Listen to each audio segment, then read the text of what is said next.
Up, gang of language, Carolina Jackpot coming at you on Tuesday morning. That means it is November 9th, 2021. It's a little bit chilly-willy this morning in the Columbia, South Kakalaki area. And no, I'm not rolling down the street in my bathrobe. This is actually a fleece jacket, fleece men's jacket, sleeves way too long for me. I got short gator arms, no pun intended, Saturday night. I need to get the sleeves hemmed up, I guess, if I want to keep wearing it, or else take it to Goodwill. Anyway, enough about that. After digesting South Carolina's nice win on Saturday night against Florida, that quite frankly no one thought was possible, in dominating fashion, now not only have expectations been raised on the Gamecock side. And I'm telling you why to be cautious about that. Also, sour grapes have come back out, of course, on not just the Florida fan side, but the Clemson side, the college football side in general, and what have you. Reading a lot of tweets yesterday afternoon, Sunday evening, about Florida had the flu. They weren't ready. They gave up on the coach. Blah blah blah. Whatever. Trying to take the luster off of the Gamecocks win, and I don't know if it's so much trying to. With the Tater fans, it is. It's trying to bash South Carolina, which is fine. I mean, I try to bash them every chance I get, and this year I've had quite a few chances to do so, and I've enjoyed the hell out of it, to be honest with you. But on the Florida fan side, it's not so much that I think to bash South Carolina. It's more to try to defend their program, and I get that. But the excuses with we had 20 to 30 players had the flu. That's horseshit. I mean, they would not have played that game. That game would not have been allowed to be played in this day and age with everything that's going on still. There's still a pandemic out there. You would not have been able to get away with that. I'm sorry. 2-3 players may have had the flu symptoms.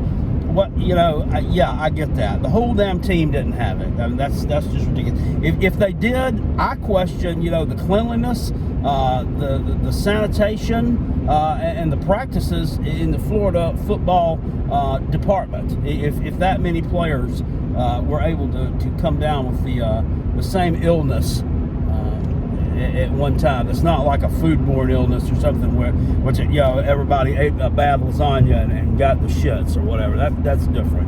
Anyway, with that being said, expectations have been raised for this Saturday afternoon's game against Missouri by the Gamecock fans, which looking at this one even a few weeks ago, I still thought this is a winnable game. Now a whole lot more so than I did. Just looking at stats and the facts, the bare bones of the matter, Missouri's rush defense is ranked next to last in college football. They are second from the bottom in college football in rush defense. Only Arkansas State and Butch Jones, surprise there, is worse than what Missouri is. And really, I don't get it. I really don't understand. There's really not a whole lot of reasoning for it. Their defensive coordinator, still Stevia. I'm thinking about Stevia and that low sugar stuff. I need to take a diet again. Steve Wilkes is an ex-NFL coach. Okay, well, yeah, he might have got fired from his NFL job, but hell, if he was good enough to coach an NFL team, surely to goodness he should be good enough to be a defensive coordinator at Missouri. And yeah, I get it that there's a different skill set that goes into being a head coach as there is that goes into being a coordinator. But still, you get what I'm saying. They should be better than that. But they're not. They're horrible. And I don't really know if it's a scheme thing or if it's a talent issue. I would think that it's probably a mixture of both. Usually those things are. But they're bad, man. I mean, they're really bad. Tennessee is still scoring touchdowns on them, which, I mean, I can't say a hell of a lot. Tennessee boat raced South Carolina as well. Really didn't see that one coming. But man, they really made them look bad at home too. So going into this game, I mean, I have confidence and optimism, but it's guarded optimism. I'm telling you, it's guarded optimism. Looking back at the history of the series, South Carolina and Mizzou. I said South Carolina doesn't generally play well at Mizzou. That's not totally true. We've split the 8 games that have been played at Mizzou. 4 games, I'm sorry. Since Mizzou joined the SEC, we've split those 4 games that have been played in Columbia, Mizzou. South Carolina won in 2013 and 2017. Mizzou won in 2015 and 2019, respectively. There, if you will remember back, and you've been watching football and rocking it, longer than 3 or 4 years, you'll remember the South Carolina win at Mizzou back in 2013. Honestly, to me, that was probably had to be in my top 5, at least, of road wins all time for South Carolina, because Mizzou was ranked, I believe, number 5 in the country at the time, and Connor Shaw had the flu. And didn't start that game, and Dylan Thompson started for South Carolina. Didn't look good through like 2.5 quarters. South Carolina was down, I think, like 17-0 in that game on the road. It was a huge crowd. I think probably at the time it was one of the biggest crowds they had ever had at Mizzou. It was a Saturday night game on ESPN, I remember, and prime time. They had taken a little short swing pass, I think, for like a 98-yard touchdown or something right at the end of the first half. So they had all the momentum. South Carolina comes back in the second half, ties the game up. We go to overtime. I think we may have both scored in the first overtime. The second overtime, South Carolina went up like 27-24 on a touchdown pass on like fourth and freaking 14 or something. It was 4th and goal from like the 14-15-yard line. Connor Shaw throws it to Bruce Ellington, who just made an amazing catch. South Carolina went ahead, and then Missouri had a field goal kicker that was almost automatic, who would have tied it and sent it to the third overtime, and he missed this chip shot field goal, and everybody just went nuts. So, and then the 2017 win was kind of a surprise win, which South Carolina had won the week before against NC State, and then we came out against Mizzou the next week. Everybody was fearing a letdown, and we fell behind in that game. I think Deebo Samuel took a kick back for a touchdown, and South Carolina cruised over. That Mizzou team was really bad at the beginning of the year, and then they just all of a sudden made a 360 transformation halfway through the season and finished up and went to a bowl game, I believe. And then 2015 was a terrible wet fart game. That was after Steve Spurrier. No, I believe that was actually when Steve Spurrier was before he quit. And we lost like 14-3. And then 2019, if you remember, that was the game where Ryan Holinsky tried to throw a touchdown pass to himself, and South Carolina was just never in the game. That was just a really shit performance. That 2013 Mizzou team went on to win the SEC East Championship, went to Atlanta, got crushed by Auburn, and then the next year they kind of backdoored their way into the SEC title game. When I say backdoored, it's because they won the East, but they really weren't the best team in the East. I kind of feel Georgia was the best team in the East that year. They caved Mizzou's skull in too, but Mizzou won the games that they needed to, I guess, and Georgia lost to I think Florida, a terrible Florida team, and actually made it to the SEC championship game against Alabama that time, and they got crushed. But anyway, they've been to it twice, so we've been SEC champs twice. See, let's fly a banner for that. Gamecocks won it once.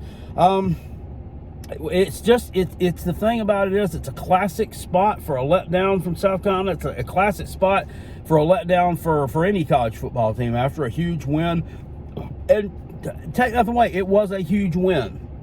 Okay, if you have a team that's fringe top 25, and they beat a top 5 team, it's a huge win. Well, if you have a team that's 4-4 and has rode the struggle bus all year long, and your biggest win is Vanderbilt, it's a big win.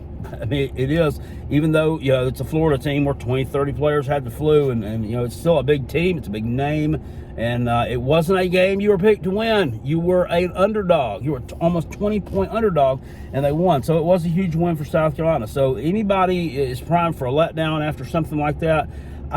I got to think it doesn't happen, though. I really got to think it doesn't happen. Missouri's run defense is shit. Yes, last week, I know, save it. I know that they held Georgia to less yards rushing than anybody has this year, I believe. So that doesn't make up for the fact that in the other 8 games they played, their run defense has been abysmal. It's been non-existent. SEMO rushed for 250 yards. No, 294 yards. SEMO, Southeast Missouri. I don't even know where that is on a map. Rushed for 294 yards on this team. North Texas, a team that can't run the ball, rushed for like 300 yards against this team. I mean, the stats are mind-blowing. It's very simple what South Carolina needs to do. Run the damn football. Run the football and gash them. Just gash them the entire game. Use that man blocking scheme that they used against Florida, and just gash them the entire game. We finally have a capable quarterback which can set up the run. The quarterback, that Jason Brown, he provided a spark Saturday night. He didn't win that football game. Jason Brown wasn't what won that football game. The run game won the football game. The offensive line actually being able to block someone with a pulse won the football game. That's what won the football game. It wasn't Jason Brown. Not Jason Brown alone anyway. They're not taking nothing away from him, because had someone else been there, I don't know that the result would have been the same. In fact, it probably wouldn't have. But we have a good quarterback now, a capable quarterback who can move around, who can throw the ball, and that can set up the run. So that's what we need to do out there on Saturday afternoon. Mizzou has a capable running back too in Tyler Beatty. Guys rushed for over 1,000 yards this year. And normally they used to pass with Connor Bazelak to set up the run. Well, Connor Bazelak is in all likelihood not going to be playing for Missouri this Saturday afternoon. He was injured. It says an undisclosed injury. I don't know why we can't just disclose what injuries are. But anyway, this site I go to says undisclosed injury. I don't really know what's wrong with it. But anyway, the bedazzled sack, as they call him, last year, he kind of became a folk hero out in Mizzou, with some really good play down the stretch. This year, not so much. And to be quite honest with you, I really don't know Saturday afternoon if it makes a huge difference whether he plays or not. I think South Carolina's defense they're not as good as what we thought they were at the beginning of the season after they'd shut down a few teams. They're not that good, but they're still good enough. The run defense is still good enough to get the job done, to shut down. They're not going to shut Tyler Beatty down entirely, but they can slow him down enough to where Mizzou's going to have to try to throw the ball around a little bit. And with these 2 quarterbacks that they had out there on Saturday afternoon against Georgia, I don't see that being possible, that they're going to move it through the air real good against that Gamecock secondary, even though that secondary has been a little bit suspect, but it's been suspect more so against the deep balls. Been more suspect against the deep balls. Mizzou doesn't really throw a lot of deep balls. They don't have a quarterback in their arsenal who can complete those kind of throws. So bedazzled sack or not, I think South Carolina goes out there Saturday afternoon and gets the win, and gains bowl eligibility. And that's solely based on the fact that Missouri's defense is just really bad, and they're going to have to get better over on that side of the ball. But as for right now, my final score prediction, I'm going Gamecocks 31, Yellow Taters 20, and I think we move to 6-4. But don't get real mad and disappointed with me if it doesn't happen. Don't get mad and disappointed with me if it doesn't happen, because South Carolina has been known for letdowns in the past. But this is a new coaching staff. It's a new regime, and it seems to be kind of a new attitude. So maybe things are different now. Maybe they're different now. I don't know, but you still got to get the monkey off your back before you continue to pet the monkey, so to speak. You keep on petting the monkey on the head and scratching it until you can get it off your back, and then he's gone away forever, and then things have changed. But I still hold reservations, but my gut tells me, and I'm leaning now. I was about 60, now I'm about 65-70% sure that we get this win somewhere around the 31-20 score. Yeah, that's it. And once again, also, the thing about not giving teams like South Carolina credit for winning games against teams like Florida, it just pisses me off. What else? On Twitter, I was reading earlier this morning before I took a shower, and I don't know how I pulled it up. It was a Kirk Herbstreit. He gave his top 10 performing teams from last week, and it was some teams who had some really good wins, and it was some teams like South Carolina who were able to beat teams that most thought they wouldn't have. And one of them was Arizona football. Yeah, Arizona won. They hadn't won since 2019. They beat Cal. And I looked, and some jackass, apparently he was a Cal fan. I really didn't know they had fans, but I guess they do. He says, congratulations, Arizona beats a Cal team that's decimated by COVID and injuries. I'm like, stop. Just fucking stop. Okay? Just stop. Arizona has not won a game since 2019.